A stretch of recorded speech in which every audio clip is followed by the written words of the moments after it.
Hello and welcome back again to the Southeast Asian Qualifiers. We're going to be here in the Boston major region. It's going to be wonderful. RRQ facing off against the Mongols. Now, I'm Lyrical, joined as well by Draskell. These two teams haven't won a game yet. Well, that's going to change. That is going to change right here and right now, and we are the casting duo that's going to get to witness it. We are witnessing history here. Okay? History in the making. I mean, I'm trying to hype this up, but let's be honest, it hasn't been great. No, it hasn't, and RRQ is actually 0-5 after their last game. I believe that is going to be updated, but you can find it all over the area if you want to check out. Wikipedia, I think, has the most current updates. But it's a really tough one for either of these teams to really make it out. Like, I want to say it's really a must-win for one of these teams if they want to make it to the playoffs. I mean, at this point, it's already kind of hard, right? Yeah. Because you got, like, let's see, Fnatic, Faceless, Mineski. Who else is in the top 4 right now? Warriors Gaming. Warriors Gaming, yeah. So those are the top 4. And I think that getting to that point, I mean, if they're going to start the road, like you mentioned, it literally has to be now. Yeah. They cannot lose another game. And Mongolz, like, actually, can they even get into the top 4? I don't know if they actually can. It's been a really rough road. Well, yeah, because if Warriors Gaming Unity like lose all of their next several games, then Right. yes, there's a chance that they can. But it would need to like be a constant, complete, and total fall apart. And I think that Team Faceless, if they win one more, they're guaranteed and probably getting close to guaranteed top 1, because they've also beaten the majority of the really good teams. So for both of these teams, it's a rough road ahead. And they kind of felt a little bit demoralized in the lobby. They were like slow to respond, and it seemed like they were dealing with some stuff. But at least for this, one of them's going to win a game. Yeah, I mean, the streak will be broken, and that's the most important thing. You know, when you're playing Dota and you're in this rut where you just can't win, all it takes is just that one game to boost the momentum, give you some hope. Be like, okay, yeah, this was a good game. We can replicate this. Okay, they literally just picked Pudge. All right, boys. You know what? I can get behind this though, because you're already past like almost the point of no return. It's like, why would you not pick a hero that's going to throw the enemy off guard? And Pudge, I'm in. I'm willing. I am happy to see something like this. You know, and I think that it's about also maybe at this point having some fun as well. You don't want to just be like in a foul mood all day. Right. They came in, they lost the last game, which was really their big hope to make it through, I think, for RRQ. And it was kind of a heartbreaking loss, too, because they were winning throughout most of the game. And it was against TNC, a team that if they were able to bring down would definitely give them at least a chance to move up to those top 4 or at least top 5 spot, even if they miss off the playoffs by just a little bit. But then they came back and they lost the game to TNC.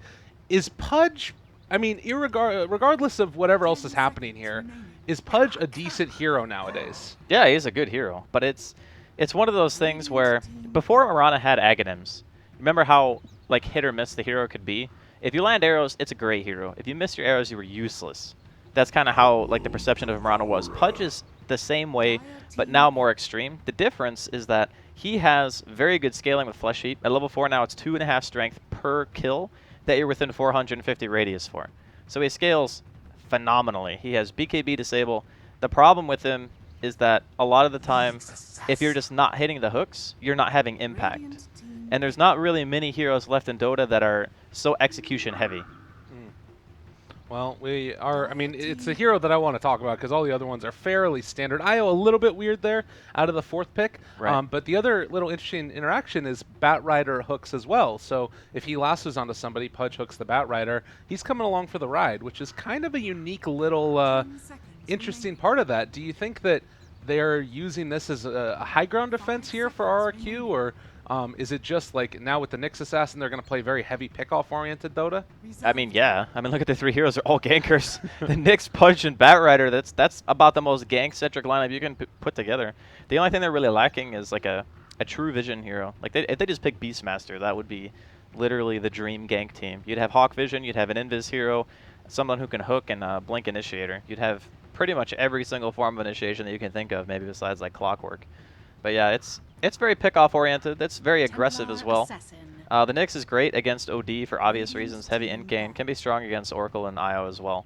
You can burst them down pretty easily. Maybe get a kill before they're able to cast any of their defensive spells. But yeah, RRQ they're not pulling any punches. They're just picking like whatever. I think that TA versus either of the matchups mid is still okay. If it's OD, probably a little bit harder than if it was Drow, just because Astral Imprisonment's 4 seconds at level 1 now, and it can be pretty annoying to have to CS, although the range is quite low until at least like level 2 or 3, so we'll see what happens. It's going to be a different game, that's for sure. I'm hoping for some fireworks to pop out from this one. I mean, if you're looking at it, it's a bunch of heroes that can snowball out of control, and maybe you end up just being a stomp one way or the other. And IO drafts can kind of turn out that way as well. 4 ranged heroes with the Drow Ranger. Is this something that you would consider to be pretty all-in, or do you think that this is still a pretty sound draft that has the basics that you need? I think it still scales all right. You know, you have double save, you have the IO, you have Oracle, you have at least one. Actually, you have 3 saves because imprisonment still technically counts as a save as well because you can just banish somebody who gets dismembered or whatever. You can save from lasso. So it's got. I would say it's a more stable draft than RRQ's, like way more stable. Yeah, that's true. And I mean, there's no. I guess that they've got a couple of really strong disables, but they kind of require an extra little thing. So like Nick Sesson, you have to get into range with Vendetta to set it up. For Pudge, you need to hit a hook, and for Batrider, like you need that Blink Dagger to get the initiation. There's not like that early game way to fight outside of Pudge hitting those hooks, I feel like. I mean, that is it. Like, you either somehow get into rot range without having to throw a hook, or you hit a hook, and that's it. So the roaming potential, I guess, is just going to be coming from the Pudge. He'll probably start with like boots or something, I guess, and then he'll be walking around maybe between like mid and bottom, seeing what he can do. The other option is that they can do some janky pulling. You can actually pull mid lane with Pudge on the Dire side.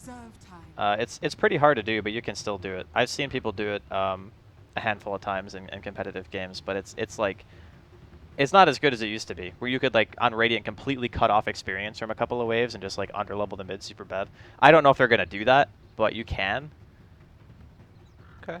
I think that, I mean, that to me is one of the strongest ways that we've seen. I think I remember seeing Secret take a Pudge as well and Puppy doing those mid pulls. So we'll see if RQ has practiced it.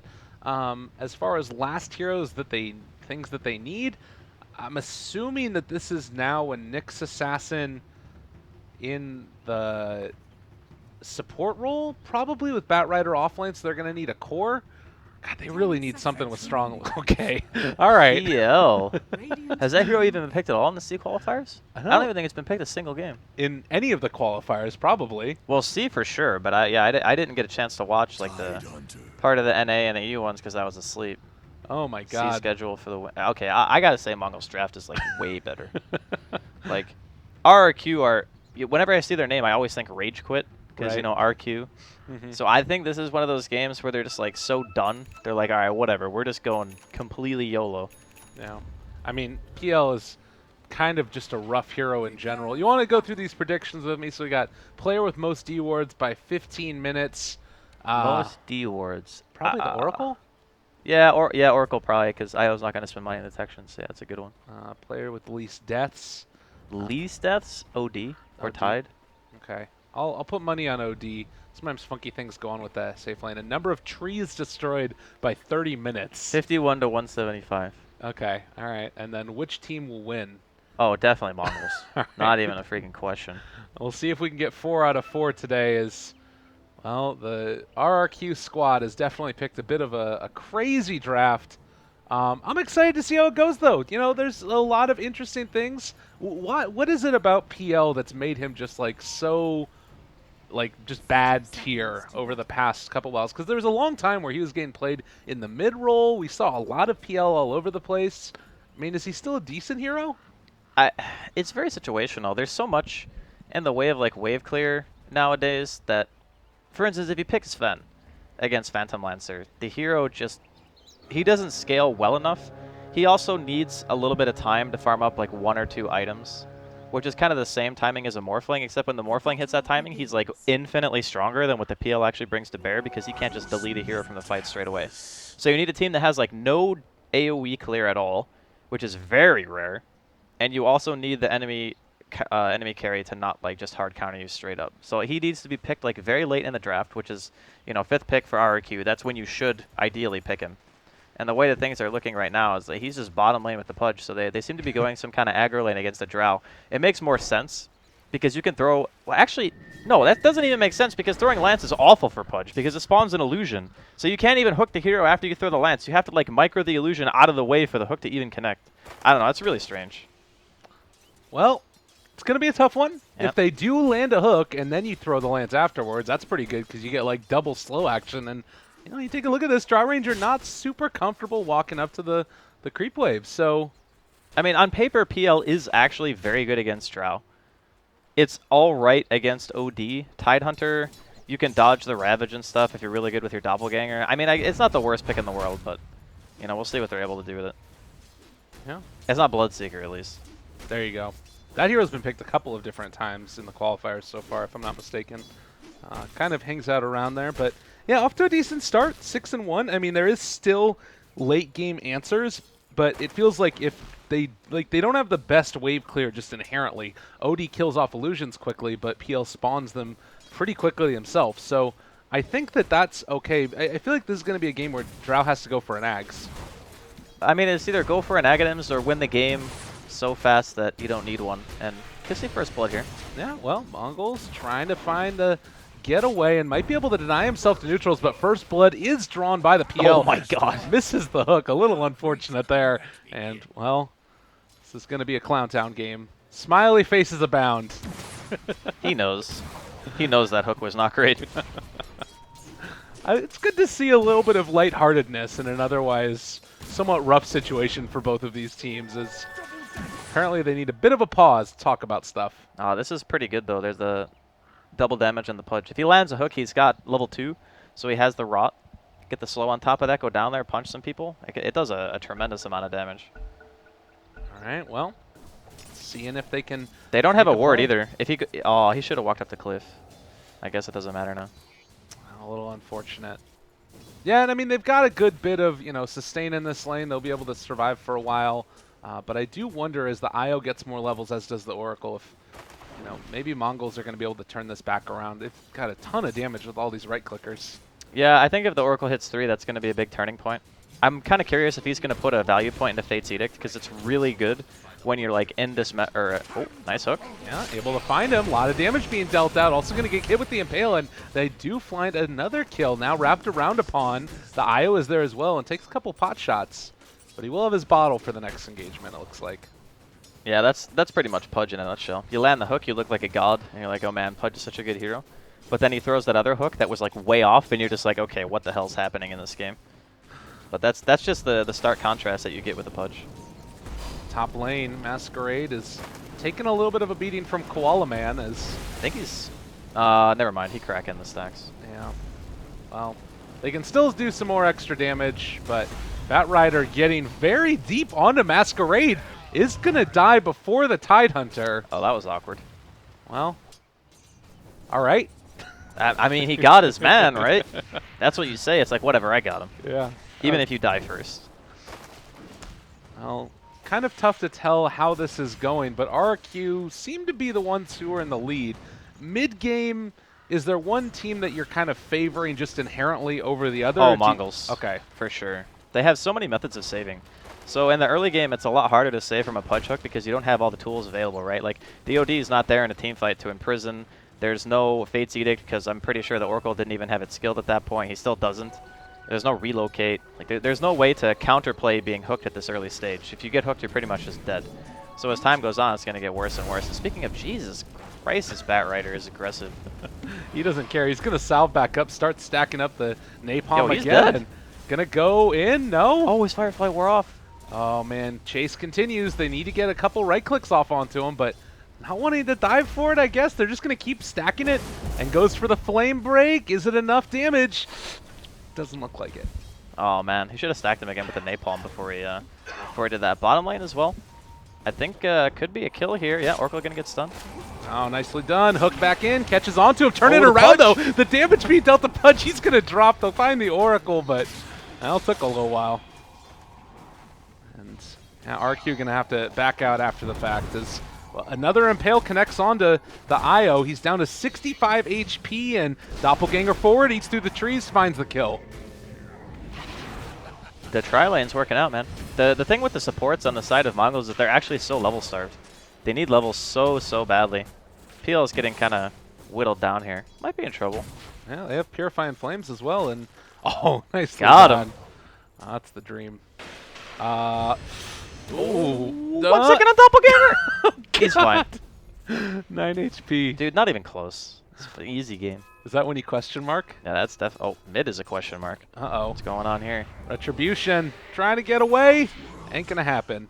TA. They're all over him. RRQ are destroying. Dude, that's what I'm saying. It's like when you go full YOLO, the enemy team just doesn't expect it. And they're like, what the hell? You just make Dota not Dota anymore, right? That was like an Envy quote. Okay. If you make the team not understand Dota, you always have a chance to win. All right. Truer words have not been spoken for a long time. Yeah. Envy had a bit of a tough one today. I mean, I didn't understand what happened in that game. You didn't win, so... I did not win. Truth told, as well, 6 minutes in, they're still going to keep the aggression onto this Drow Ranger and keep the pressure. Do you think this is a general... Oh, another hook in! Get out of here! Taking down again the Oracle. Is this just the answer to Drow Ranger? Diver with PL Pudge? Well, usually the answer to Drow is Diver, especially when you have Oracle Wisp supports because they just don't do anything. They're going to lose the IO in the woods as well. Haster in there on the Templar Assassin. But yeah, it's just super aggression because the supports on the side of Mongolz are so weak. Like, they don't have any way of helping. There's no disable between the two of them except for a Fortune's End, and that's not really a true disable anyway. It's just an immobilize. So it's not like they can really peel for the Joe or even another one of the supports if they're the ones who end up getting caught. Their early game, you know, they require like 10 to 15 minutes before they really hit their stride. And this aggro tri-lane has done tremendous work in regards to punishing them. Well, and not the highest CS in this lane in general, but PL is going to be able to catch back up later as Pudge dies to the neutral creep. And this has come at the cost now also of the Tidehunter being doubled up in CS almost by the Batrider. So you've got Batrider with a ton of farm taking out these jungle stacks. TA is having a decent time against the OD, so by and large it feels like if, you know, maybe they get some more of these ancient stacks up and online for TA, she could start taking over. They've already got, I think that's 2 of them over there, and, you know, make that movement over, clear them out, get yourself a Deso. I mean, the thing that I don't play the TA OD matchup that much, but I definitely don't think you should solo die. Right. I think what happened was he banished a creep and then he got ran down with like double traps or something like that, which kind of is weird because you should have a sentry as OD against this matchup, but the supports are getting so wrecked they probably don't even have money to buy sentries for the mid player in the first place. Like, this IO is sitting on a stick on a freaking bottle and no boots. That hurts. Yeah, it's definitely tough. And, well, they come back in, and Nyx Assassin taking the bounty rune, tried to TP out. It was a nice move, but not quite able to make it happen. But that's worth, I mean, OD. Oh, another hook. Bottom lane. Catch it, kill it, gust out. Drow is gone. Yo, this guy is such a legit Pudge. Why were they not playing this the entire qualifier? I don't know. What the heck? He's actually hit like every single hook but the one that he threw in lane and bottom. Yeah. That's the like setup hook. You make them think that you're bad at Pudge. Yeah, and dude. You just hit everyone after. He's just downloading his enemy's movement patterns, you know? Download complete. You know, we do talk sort of like a little bit jokingly about it, but the hero is just inherently a mind game. Like, you only are guessing their movement. So is there some semblance to the idea that, oh, you missed a hook there, that like mind games like that at all are a real thing, or is it? Oh god, yeah, are you kidding me? Really? The Pudge effect is real. Like, think about this. If you're playing against a Nyx, or you're playing against a Riki and they're off map, you're always scared. Like this guy right here, this Oracle, he's freaking scared. Because he knows that there's a Pudge, and that it's very easy for him to get dove. He dies anyway. But the fact of the matter is, he has to stay there to soak EXP. Like, that's the reason why he's there in the first place. He's trying to catch up. But yeah, there's absolutely power in mind games. You know how easy it is to tilt a player who has a Pudge camping in the entire game? That happens in pro games as well. Oh, Ravage top. Top lane, yeah. Qualiman is going to actually get turned on, and, well, the Oracle finds the kill. Dropping low, they get the kill nonetheless. It's the second time that's happened. Batrider from the grave. Got his man. That's all that matters. I mean, I guess the Tide dying second is probably not the best, but, you know. Gave the Oracle pretty much level 5. That's good. Oh, that's great. Yeah, now, I mean, the Drow just desperately trying to find a life for herself in this jungle, but... There's actually no reprieve. Like, he can't go anywhere. It's not safe. Oh, God. This is rough. I've seen some Drow Rangers afterwards, like, go cliff jungle this spot over here, but even that is not super safe either, because, I mean, Pudge, he doesn't need to be anywhere except for messing with the Drow. Yeah, he just needs to not be showing. Like, that's the most important thing about Pudge, is you pretty much play the game off map as often as possible just to create pressure. And I mean, to counteract it now, like, Mongolz just decided to group up. Of course, they don't have the use of Ravage because Masquerade threw it up top, but, you know, this is another way to make the Pudge not as scary. Oh, jump forward, Bat Rider. Koala Man has no fear. Okay. And is actually just going to walk away. All right, no, he does eventually drop, but still a lot of damage being done. Chasing down Masquerade. You said it, no Ravage this time. And, well, they are going to be able to take down this Oracle as well. Potentially drops the False Promise. Still getting chased. A good bit of right clicks. And, man, they are not backing down. TA is going to be able to survive. Oracle back up to full HP. Oh! Will die. Oh my goodness, and now Pudge getting chased down. Drow Ranger turned upon him, and they're going to be able to find another kill. Triple for the Oracle. Oh, it's great. All right, they just team wiped them without Ravage. I think the game is now over. Dear God. That fight, like, what saw the TA? That's the thing that I don't understand, because he tried to meld, I think, to dodge a tower shot. Oh, they had the sentry on the high ground on the other side. Okay, that's where it was. Because I'm like, I didn't see a sentry, but apparently it was on the other side. Without that sentry, I'm pretty sure he just walks it off. Okay. Oh my God. All right, they're diving for it. They do get the lasso onto the IO. Keeping him alive is going to be that OD. They're still TPing in. Ravage is back up in 18 seconds. So I think that Mongolz can stick around if they want and go with the next creep wave.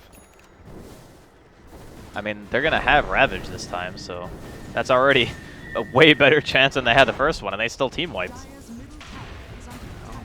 RRQ now, what was a 4,000 gold lead is back to about even. And, I mean, you don't even have level 6 on the Nyx at this point. Like, they need to get their levels up before they can really fight, I feel. Yeah, it's not great. They had, like, a really nice swing of momentum. Gonna see an imprisonment here. Might be a dead TA. Okay, he gets hooked. Yeah, alright, he's fine. But, the Oracle went from being like level 3 to like level 7 and having an ether lens in the course of like 2 minutes. Zephyr. Whoa! Just a little short on that one. Doesn't quite connect onto it, but they are stealing these Ancients, and God, this is going to be so frustrating for RRQ right now. Yeah, they even have the trap, so they know what's going on. Bat Rider, unfortunately, is just going to have to soak up experience. What do you think about going for that early Blink Dagger on him? This is kind of, a lot of teams have been opting to go for more tankability on the Bat Rider to make sure that when you jump in, you don't just get exploded. Yeah, I actually think that Blink First is not even the build here. I like the drums personally. Like the drums Blink Force staff because, like, take for instance this game, relocates up. They have the False Promise as well. PL behind enemy lines here. Yeah, that's okay. Nice. Pudge is just going to help his buddy out, and Oracle heals are keeping him alive. They do have another Purifying Flames from far away. Relocate. Kel'Thuzar needs to run out of there. Will eventually be brought down. Yeah, but... Oh, wait. Are they actually going in? Oh, my God. This is... They have Ravage available. Dude, they're crazy. They are insane. They are actually crazy. Relocate back and away. They thought about it. And... Nyx is still thinking. He's just scouting it because he, you know, giving the information is more than enough. Like, he doesn't have to go for the kill. He can just be like, all right, they're farming here, so on and so forth. It's not that big of a deal. But that's why I said that Mongolz were probably going to win. Not because I thought that they were necessarily, like, amazing players in comparison, but because their draft just seems so much more stable. Like, think about how badly they were getting wrecked in lane. Yeah. And then all it takes is, like, one bad fight, and then the dynamic of the game is totally turned on its head. Yeah. And it favors Mongolz again, so... That's kind of what you get when you pick these like volatile heroes like Pudge. Well, and also, like we've been talking about, the Drow Ranger is just a hero that it punishes mistakes so heavily, because now you lose one team fight, you take 2 tier 1s, a tier 2, and with Ravage available, there's no way for them to really fight into this, so they just get these towers for free. It's really a rough one, and the fact that you have this big block of heroes in the net worth that are around and below the cores of RRQ doesn't really matter, because the supports just don't do enough to help them out. Yes, there needs to be a lot more time. Like, the Nyx needs to get higher levels so we can get more points in a mana burn. Oh, he tried to cancel his TP there, but unfortunately he missed a stun. So, yeah, when the Nyx gets a little bit more equipped, like getting the Arcanes, you want, like, level, I guess, 13, 14 to make sure that your mana burn actually has a couple of points into it, so it's a reasonable cooldown. Then that's when the hero really starts to come online. You're still kind of relying on hitting hooks, but there's just a lot more saves now. In the first, 10 minutes of the game when the supports are low level, they just can't do anything once they get hooked. But now they have multiple ways of playing out that situation, so. Mongolz looking to be in the driver's seat for the foreseeable future here. The unfortunate part is that also IO, a hero that very much punishes your, well, overextensions. As we saw again, the relocate forward to make sure that the PL got brought down. He's gotten himself a decent amount of farm already. He's almost been able to complete that Diffusal Blade. I think he has it coming out to him right now.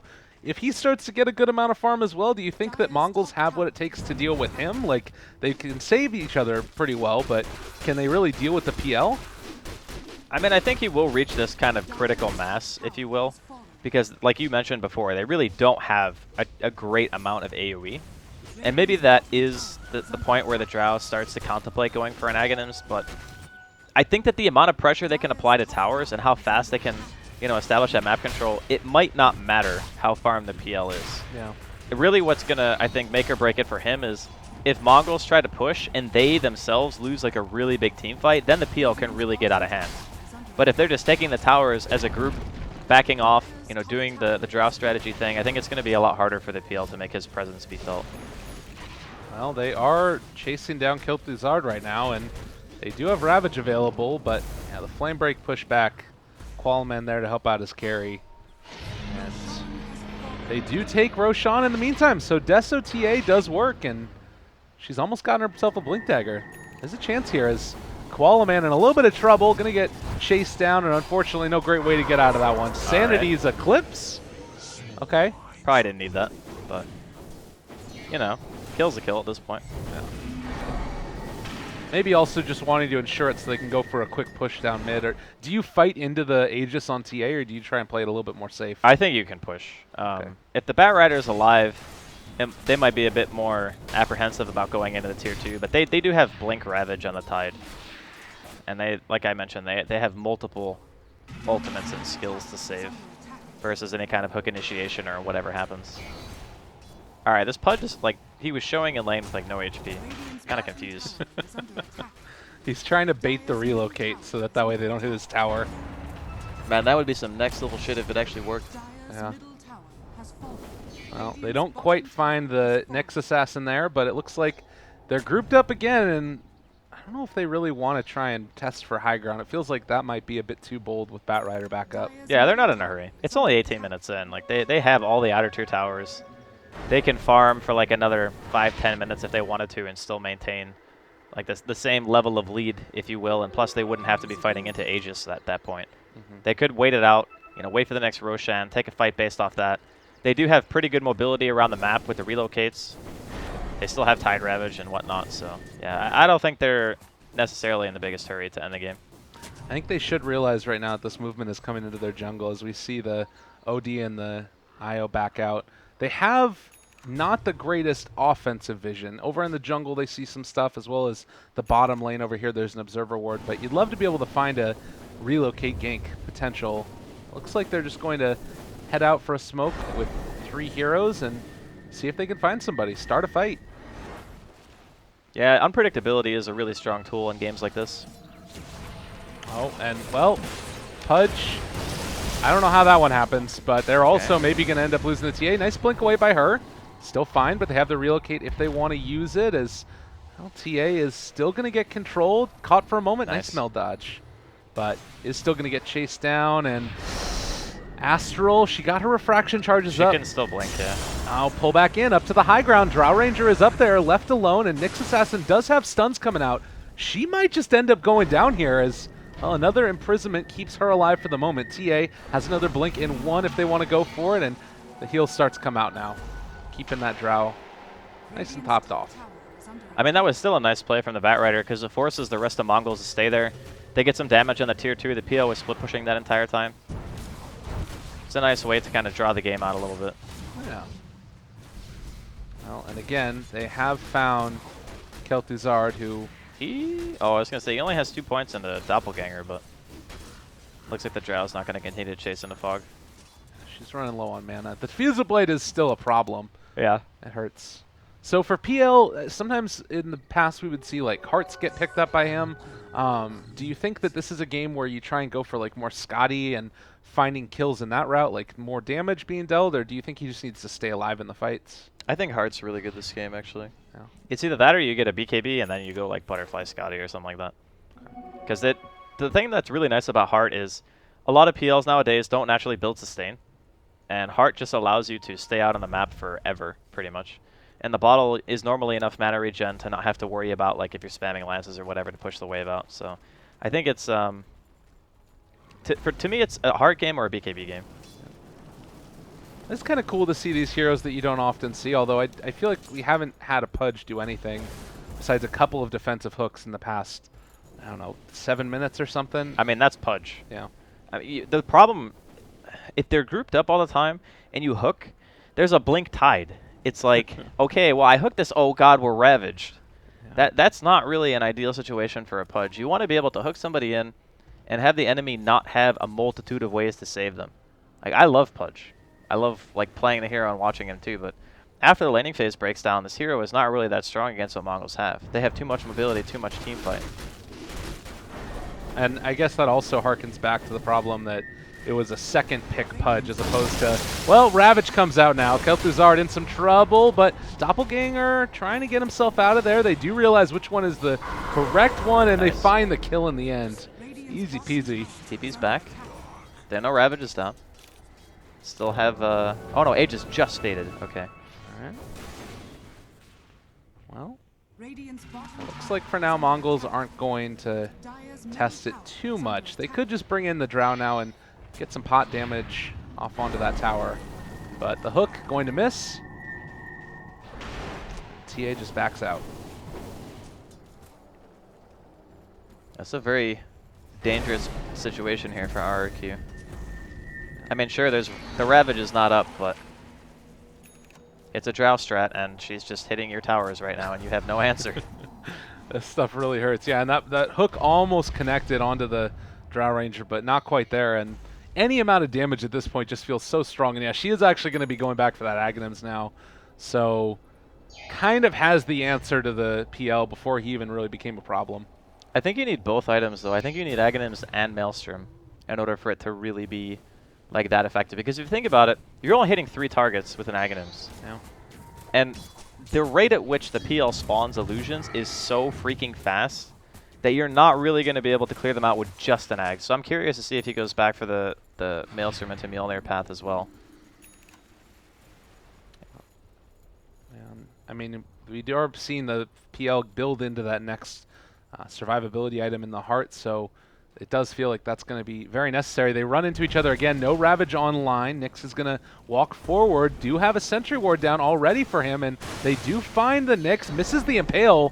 The Astral after the Gust comes out. BKB pop. They want to try and catch on to somebody here. They pop it onto Lincoln's, though.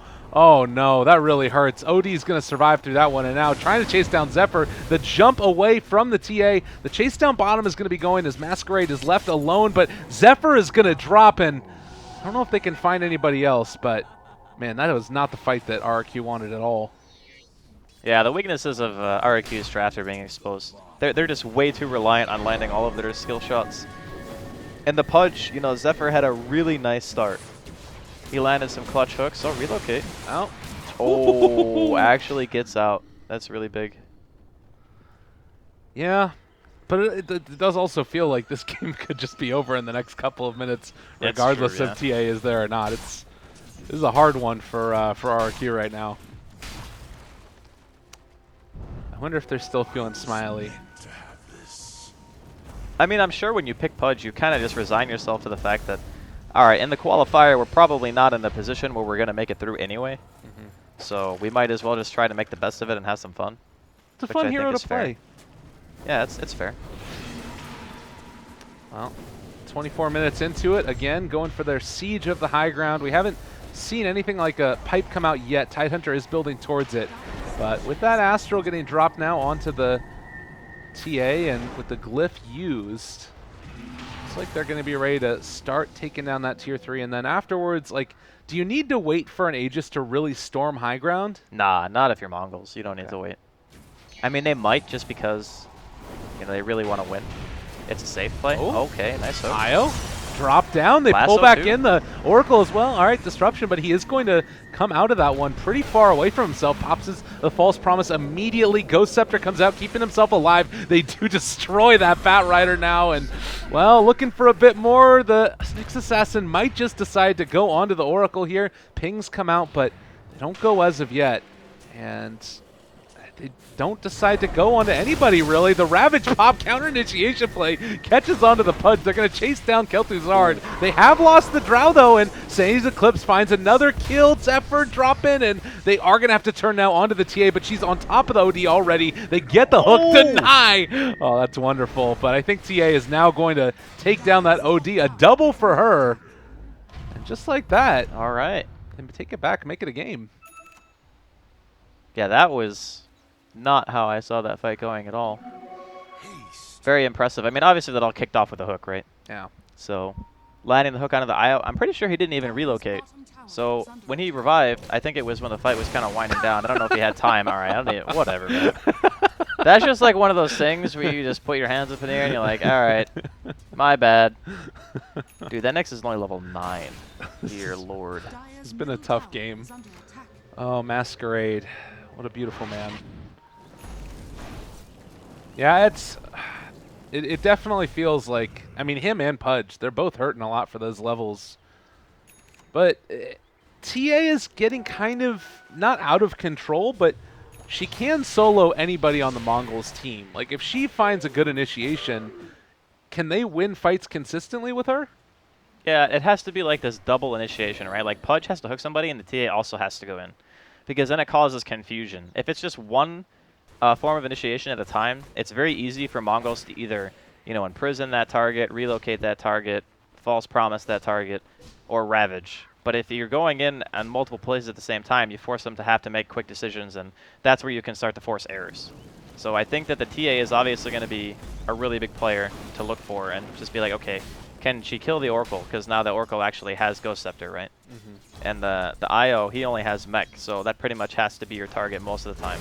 Yeah. And then maybe you buy Diffusal to make sure that you can actually go for the Oracle. That's also an option that she can pursue. Otherwise, it's probably just going to either be like the standard Daedalus or Bloodthorn build. Yeah, well, she has. I mean, that's kind of the thing that we've seen a lot is going back that route. Diffusal Blade would be kind of unique and cool, but we'll see It just allows you to actually focus the support. Right. Because the problem with heroes like TA and Lifestealer, these like single okay, hold on, relocate. Oh. All right. That was not the most useful relocate, but yeah, the issue that the single target physical damage heroes have are items like Ghost Scepter. Yeah. Because they're so inexpensive, and once you're playing against one, if you don't have a Diffusal Blade, then your whole purpose of playing that hero is just gone, because you're supposed to be able to go in and just kill that support in like 1 second. Right. And he's supposed to fall over. But a Daedalus won't solve that problem unless you literally one-shot him. Right. And he doesn't like react fast enough. Well, and I guess the other thing that I kind of wanted your opinion on, you talked earlier about PL and the hero that eventually reaching that point where he's just unstoppable and unkillable. What's that point in this game? I mean, we already have the Ags up on the Drow. If she gets Mjolnir, is there ever that point, or do you think that he kind of is going to be like just Scotty or Daedalus himself? I think he needs like Manta after the heart and maybe like a butterfly. And then he might start getting to a point where it's becoming an issue. But that's a very long ways off. You know, it's 29 minutes in. He's only got like 10k net worth. He's not farming like extremely well by any stretch. Yeah. And he even has to consider saving for buyback as well, just because you are playing against a Drow strat, and if you lose your heroes, there's a good chance that you're just going to lose your base straight after. So it's tricky. I mean, PL doesn't really like playing from behind, and especially not in this type of game where the damage output is crazy high, because like you said during the draft, it's 4 heroes plus Drow, so everyone kind of hits hard at this point. Well, they are ready for a relocate if they want to go for it. Smoke in the river, and they have found the TA, but can't get on top of her. Good reaction there. Yeah, they should deward it though right away, because the only reason he blinks there, like Mongol Smoke broke, But they had a ward which revealed the high ground, and they unfortunately de-warded in the wrong spot, so they still know that there's vision in the area. Well, they're just gonna hang out in it, show off their power. We're not afraid of you guys. We got the total number of trees destroyed incorrect. It was plus 300 and It's way more than I thought. Yeah, I forgot that Batrider was in the game. Actually, right. Batrider kills trees like nobody's business. Oh. And Yabio is gonna move back in as it looks like Roshan is on the menu. I don't even know if they get here in time. The PL is across the map. They're moving in. The hook connects. Oh, threads the needle. Okay. Unfortunate. And now Nyx is just dead. They walked by each other. That was a really weird engagement. And now RRQ can't do anything about this, really. I mean, go for the steal. Batrider, they find the Drow again. And, well, Ravage popped. The BKB is there. The OD already got the Aegis. Zephyr is gone. And, well, the BKB popped for TA. She can't hit anybody. What are you doing? You can't do a dang thing. Also on the other side, the Batrider controlling Zanky, but not going to be able to make it work. Oh, that hurt. Yeah, that was not great. Walking around the pit like that, assuming that the enemy team doesn't have detection, that was a mistake. That Nyx just got turned into vapor in like 1 second. Well, the other problem that I'm seeing here, and I didn't even think about it a ton, is that as BKB charges start to go down for TA, you've also got Fate's Edict from the Oracle to mess with her a little bit as well. Yep. On top of the Ghost Scepter. So a lot of answers for RRQ's lineup, and RRQ doesn't really have much to answer Mongolz. Yeah, I don't know how much longer RRQ are going to be able to hold on to this. I mean, there is no Ravage now. Well, Nexusson goes in, stun comes out as well, and well, Pudge trying to find the hook, but it's not going to be there. Sandy's the clips dropped. TA is gone. That's a lot of net worth away from your lineup, and though she does have buyback, it is so crippling at this point. Yeah, it might just be close to the game, honestly. I gotta say, it was a fun lineup to watch, and I think the TA actually played exceptionally well, given the circumstances. It's just that Mongol's team is much more of a balanced composition, you know? Yeah. And they didn't pick freaking PL. That hero is like... Well, they found Oracle again, immediately going to be imprisoned. He will come out on the other side of this as he does throw out that last little Fortune's End. Not actually going to even be able to find that kill on the Oracle. Io buys back in. Yabu is trying to find a kill, and he is on top of the Drow Ranger, but just not nearly enough. And good game, well played gets called. Draskell, give me your impressions of this game. The team that picked the better heroes won the game. I think that the PL idea was kind of cool because they did the aggro tri-lane. They like smashed the Drow. And even the TA was actually winning her lane against the OD with Drow Aura, which was obviously impressive.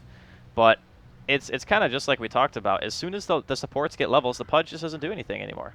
There are way too many methods of being able to save. Even when they were trying to fight outside of base and the Pudge was hooking heroes into the base, they were still losing fights. It's like, in that situation, you just don't have enough. Like maybe picking a PA, for example, would have been better than the PL just because then it's another hero who can really get in. And like you throw a dagger, you hook, right? The synergy is there. Whereas if you throw a lance, it doesn't really even slow as much, I think, as a dagger does. If you have Orb of Venom, you can, you know, just crush that lane even harder maybe. During the mid game, the Drow can do nothing to you because you have evasion. And it's a natural BKB buyer, which would obviously help against something like Tide. So I don't know. I don't think it was banned, as far as I know. Yeah. But the PL is a hero we don't see very much. I think that he has a lot of weaknesses, one of which is it takes just a little bit too long for him to really get going. Well, that's going to do it for us here. RRQ versus Mongolz. Mongolz have gotten the win, everybody. Game completed. Qualifiers done. They're happy with it, I'm sure. But we're going to be back in just a little bit with our next match. And if I'm not mistaken, we'll have to give a little bit of time to figure out what that one is. But stick around. More great SEA Dota action to come in just a little bit. See you guys then.